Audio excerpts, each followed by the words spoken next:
In this video, we'll learn how to connect an Oracle database to an ASP.NET application using the Microsoft Visual Studio 2010.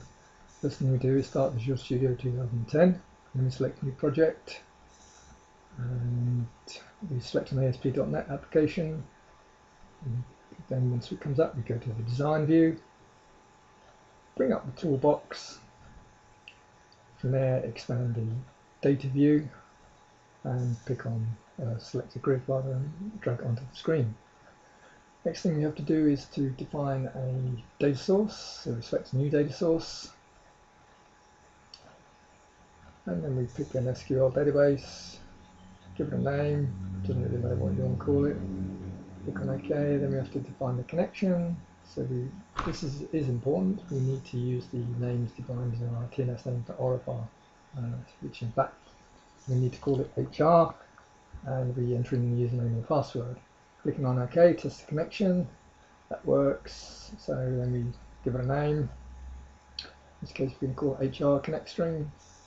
To the next screen, and we pick a table. In this case, we'll pick the departments table. Determine our query. We can select everything from it. Now we can test our query. You can see that it brings up all the rows and columns in the table. And this is our application. So now to run it, first of all we have to build it. This is what we do. Select build from the menu, and that builds the application for us. Next thing we have to do is actually run it.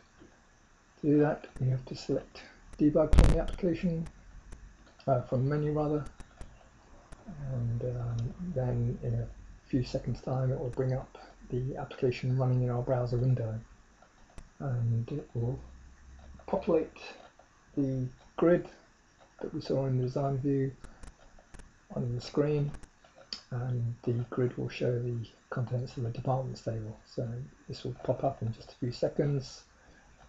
It's a little bit slow, but it's all running on one machine. So, yeah. Here we go, here's the browser starting. And just waiting for it to connect and bring up the page.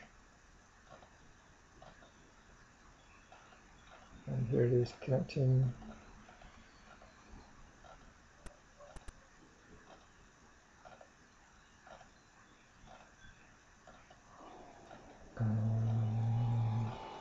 As you can now, it brings up the page. There it is.